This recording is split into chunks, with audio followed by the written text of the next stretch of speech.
The space station K-17 was supposed to be empty. That was what the old star maps said. Abandoned. Broken. Dead. Ethan Drake moved slowly through the dark corridor, his boots making soft metal sounds with every step. The lights above him flickered, some turning on for a second, then dying again. Red emergency lights painted the walls like blood. Ethan was a human scavenger. He searched old stations for lost tech, fuel cells, and anything valuable. It was dangerous work, but it paid well. Still, something about this place felt wrong. Too quiet. He checked his scanner. No large life signs. No power in most areas. Just cold metal and silence. Then he heard it. A sound so soft that at first he thought it was the station itself. A small noise, broken, shaking. Crying. Ethan stopped walking. He held his breath and listened. There it was again. Not one voice. Many. Frowned. That made no sense. This station had been lost during the border war years ago. Everyone knew that no one survived here, especially not children. Slowly, he turned toward the side corridor where the sound came from. The hallway was darker there. One wall had collapsed, wires hanging like dead vines. Steam leaked from a broken pipe. The crying came from behind the wreckage. Ethan raised his flashlight and stepped closer. "Hello?" he said, keeping his voice calm. "I'm not here to hurt anyone." The crying stopped. Silence returned, heavy and thick. Then, movement. 5 small figures pressed against the wall at the end of the corridor. They were alien girls. Very small. No taller than a human child. Each one looked different. One had blue skin and large silver eyes. Another had soft fur and long ears. One had glowing marks on her arms. The smallest hid behind the others, shaking. Their clothes were torn, dirty, old, and they were terrified. When the girls saw Ethan clearly, they gasped. One of them screamed, "A human!" They tried to run, but there was nowhere to go. The corridor ended behind them. They huddled together, claws and small hands gripping each other. "Please," one of the girls cried in broken galactic common. "Don't eat us." Ethan froze. "Eat them?" His heart dropped. He slowly lowered his weapon and let it hang by his side. "I won't hurt you," he said again, softer now. "I swear." The girls did not believe him. Everyone in the galaxy knew the stories about humans. Humans were warbringers. Humans were monsters. Humans destroyed planets. That was what they had been taught.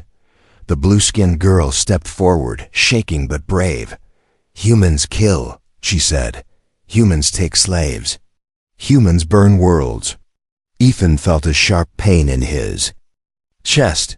"That's not true," he said quietly. "Not all of us." The girls looked at him with wide eyes, unsure. A loud metallic sound echoed through the station. Clanged. The floor vibrated.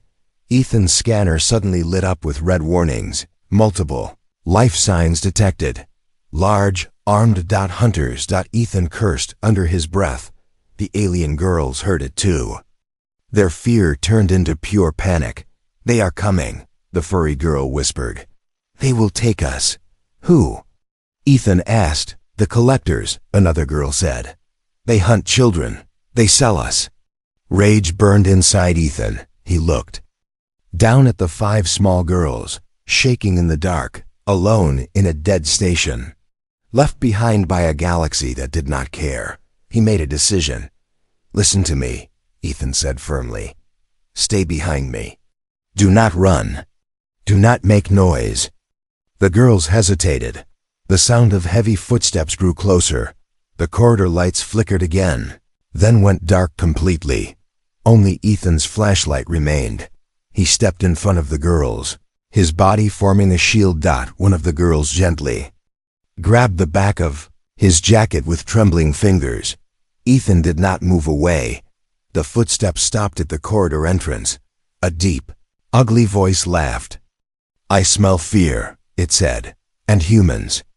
Ethan tightened his grip on his weapon. He did not turn around. For the first time in their short lives, The little alien girls were not alone, and for the first time, a human stood between them, and the darkness stopped. The station alarms suddenly screamed to life. Warning, hostile presence detected. Ethan smiled. Cold and dangerous. Bad timing, he muttered. The hunt had begun. The alarm screamed again, then suddenly stopped. Silence fell like a heavy blanket. Ethan stayed still in the dark corridor. He did not turn his back. He could feel the hunters waiting somewhere ahead, listening, judging. They liked fear. They liked slow games. Behind him, the little alien girls shook. One of them made a small crying sound and quickly covered her mouth. Ethan slowly raised his hand, a quiet signal. "Breathe," he whispered. "Slow, like this." He took a deep breath on purpose, loud enough for them to hear. One by one, the girls copied him. The scanner on Ethan's wrist blinked again. The hunters were still there, but they had stopped moving. They were searching another path, for now they were safe. Ethan turned to the girls and crouched down so he did not look so tall. He turned off his flashlight and switched to a softer light on his wrist. "My name is Ethan," he said. "I'm human. But I'm not your enemy." The girls stared at him. The smallest girl, with pale green skin and big dark eyes, finally spoke. "Why are you here?" "I look for lost things," Ethan answered. "Hold tech, fuel, scrap." The blue-skinned girl frowned. "This place has nothing left." Ethan shook his head. "It has you." That confused them. They exchanged looks, then the furry girl lowered her ears. "No one wants us." Ethan felt that pain again, sharp and deep. "Tell me," he said gently, "what happened here?" For a moment, none of them spoke. Then the girl with glowing marks on her arms sat down on the cold floor. Her voice was calm but tired. Too tired for a child. "There was a battle," she said. "Big ships, loud guns. Fire everywhere. The station had been a border shelter," she explained. "Families from many species hid here during the war. They believed it was safe. They were wrong. When the fighting started," the blue-skinned girl continued, "the strong ones ran first. Parents tried to take their own children," said another. "But there was no space. No time. Some ships escaped. Many did not. The doors closed." The smallest girl whispered. "And we were still inside." Ethan clenched his jaw. "What about the soldiers?" he asked. "They came later," the furry girl said. "They looked at us. They said we were not important." Not important. The words felt heavy in the air. "They said children slow evacuations," the glowing mark girl added. "They said resources were limited." Ethan looked at the floor. His hands slowly turned into fists. "And then?" he asked. "They left," the blue-skinned girl sighed. "They locked the station and sent a warning beacon. Do not enter. Bio-risk." Ethan understood now. The beacon was fake. It was not about danger. It was about guilt. No one wanted to come back. The smallest girl wiped her eyes. "We waited. We thought someone would return." They had.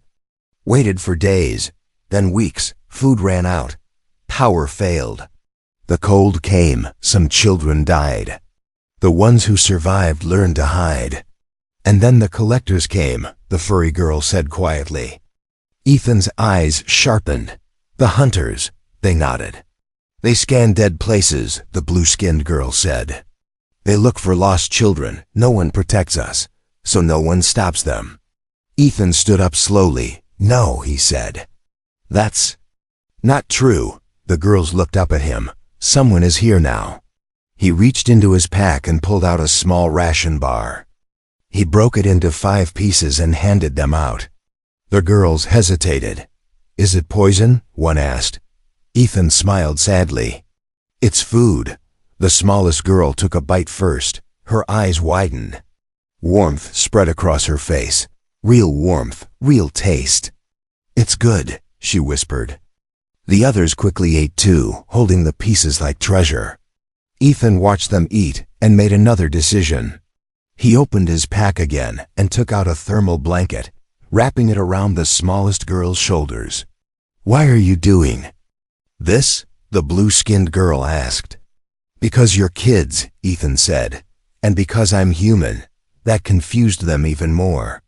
"You are not afraid?" the furry girl asked. Ethan looked toward the dark corridor where the hunters were hiding. "I am," he said, "but fear doesn't decide what's right." A low sound echoed through the station again, closer this time. The scanner flashed red. "Hunters moving. Fast." The girls froze.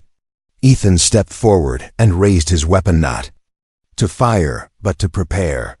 "Stay behind me," he said. "No matter what you hear." The blue-skinned girl grabbed his sleeve. "If you help us, they will kill you." Ethan looked down at her. "Maybe," he said, "but they won't take you." The lights flickered once more, and in the darkness ahead, something growled. The hunters had found them again. The growl rolled through the corridor like thunder trapped in metal. Slow, deep, hungry, the little alien. Girls pressed closer together behind Ethan. Their hearts raced. This was the sound they feared the most. The collectors were close now. A tall shadow moved at the end of the corridor, then another, and another. 3 hunters stepped into the weak red light. They were huge, taller than Ethan, wide and armored. Their skin looked hard like stone, and their eyes glowed yellow. Sharp tools hung from their belts. Cages were attached to their backs. The lead hunter laughed. "So the children found a pet," it said. "A weak human." The other hunters laughed with it. Ethan did not answer. He slowly stepped forward, away from the girls. "Leave," he said. Calmly, "This station is empty." The hunter tilted its head. "You lie. We smell fear. Small fear." One of the girls made a tiny sound. The hunters smiled wider. The lead hunter pointed at Ethan. "Move, human, or die." Ethan sighed. He reached down and picked up a small metal device from the floor. Old, broken looking, worthless. The hunters laughed again. "That is your weapon?" One mock. Ethan pressed a button. The floor exploded. A loud boom filled the corridor, as hidden charges went off under the metal plates. The hunters were thrown back, smashing into the walls. The station shook, dust falling from the ceiling. Before the hunters could stand, Ethan moved. He ran forward fast, much faster than the girls expected. He slid under a swinging claw, rolled, and fired a net launcher. Blue energy wrapped around one hunter, locking its arms. The second hunter roared and charged. Ethan jumped back and slammed his boot onto the floor. Another trap activated. The ceiling dropped. Heavy metal plates fell, smashing the hunter to the ground. It screamed in anger, trapped. The third hunter turned to run. Ethan did not chase. He raised his weapon, calm and steady, and fired once. The shot hit the wall behind the hunter, but the sound triggered something worse. The station lights went out. Completely dark, total darkness. The girl screamed. Ethan activated his visor. Red outlines filled his vision. He could see the hunters moving, slow and angry. One hunter broke free. It rushed toward the girls. Ethan moved without thinking. He stepped between the hunter and the children and took the hit. The claw slammed into his armor, throwing him into the wall. Pain burned through his side. His breath left him. The girls cried out. The hunter raised its weapon to finish him. Ethan smiled. "Too close," he whispered. He pulled a small blade from his wrist and drove it into the hunter's neck joint. Sparks flew. The hunter collapsed. Shaking. Silence returned. Only heavy breathing remained. Ethan pushed himself up, blood dripping from his armor. Behind him, the little alien girl stared at him in shock. The blue-skinned girl whispered, "They said humans are weak." Ethan turned and looked at them. "We are," he said honestly. "That's why we plan." The furry girl slowly stepped forward. "You fought like a monster." Ethan shook his head. No, I fought like a human. Suddenly, a slow clap echoed. Through the darkness, one hunter was still alive. The leader. Its voice was calm, dangerous, impressive. It said, "Now the galaxy will know where you are." Ethan's scanner beeped. A signal had been sent. More hunters were coming. Ethan looked at the girls, then back into the darkness. "This isn't over," he said quietly. In the shadows, the hunters smiled. And the station began to wake up again. Smoke hung in the corridor like a dark fog. Broken metal lay everywhere. The station was quiet again, but it was not safe. Silence in space was never safety. Ethan leaned against the wall, breathing hard. His side burned where the hunter had struck him. Blood slowly dripped onto the floor. The little alien girls watched him closely. "You are hurt," the blue-skinned girl said. Her voice shook, but she stepped forward anyway. "I'll live," Ethan replied. He tried to stand straight, but his body betrayed him. His knee bent, and he dropped to one knee. Before he could say anything, the furry girl ran to him. She grabbed his arm with her small hands. "Sit," she said firmly. Ethan blinked. No one had spoken to him like that in a long time. He sat. The girl with glowing marks opened a small pouch. Inside were old bandages, clearly reused many times. She handed them to Ethan. "These are all we have," she said. Ethan stared at the bandages. They had almost nothing. And still they offered it to him. "Thank you," he said quietly. He cleaned the wound as best he could and wrapped it tight. The pain eased a little. The smallest girl peeked out from behind the others. She walked up slowly and touched his armored glove. "You didn't run," she whispered. Ethan looked at her.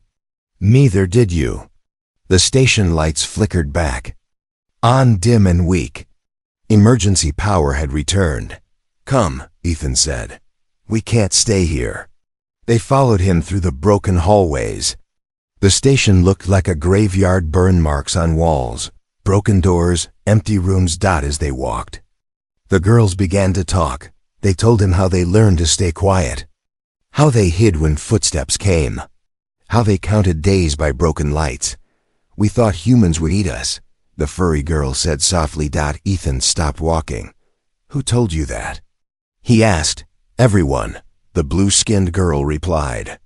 "Teachers, soldiers, stories." Ethan nodded. "Humans make mistakes. Big ones. But we protect our children, all children." The girls looked at him with confusion. "All?"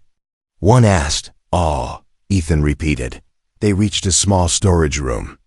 The door still worked.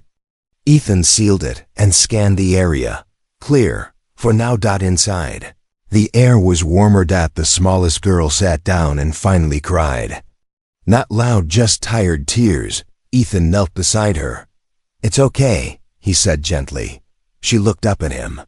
"Will you leave us too?" The question hit harder than any weapon. Ethan stayed silent for a moment. Then he removed his helmet.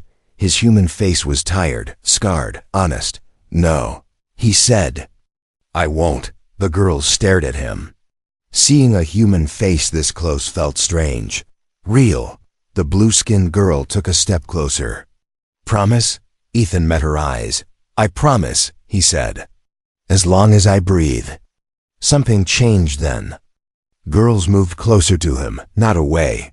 The furry girl smiled a little. "Then, you are our protector." Ethan swallowed. Outside the room, something moved. A soft beep sounded on Ethan's scanner. New signals. Ships were arriving. Ethan looked at the door, then at the children. His promise had already been tested, and this time, the enemy was bigger. Then hunters. The storage room lights dimmed again. Ethan's scanner kept beeping, slow and heavy, like a warning heartbeat. He checked the screen. Large ships, military class. Not hunters. The little alien girls felt the change at once. "Those are not collectors," the blue-skinned girl said softly. "Those are patrol ships." Ethan nodded. "Galactic patrol." The word alone made the girls freeze. "They won't help us," the furry girl whispered. "They never do." Ethan looked at them. "Maybe, but I won't let them hurt you." Outside the storage room, the station speakers crackled to life. A cold, clear voice filled the halls. "Unknown human. This is Galactic Patrol, Unit 7. Identify yourself immediately." Ethan pressed the wall panel and opened a channel. "My name is Ethan Drake," he said. "Civilian scavenger. I have found children in this station. They need protection." There was a short pause. Then the voice replied, calm and sharp. "Negative. This station is under quarantine. Any life forms found inside are to be detained for inspection." The smallest girl grabbed Ethan's leg. Her hands were shaking. "Detained means taken," she whispered. "Taken means gone." Ethan clenched his jaw. "They are children," he said into the channel. "Orphans. There is no infection here." "Your emotional opinion is noted," the patrol officer replied. "Step away from the non-registered species." Non-registered species. Not children. Not lives.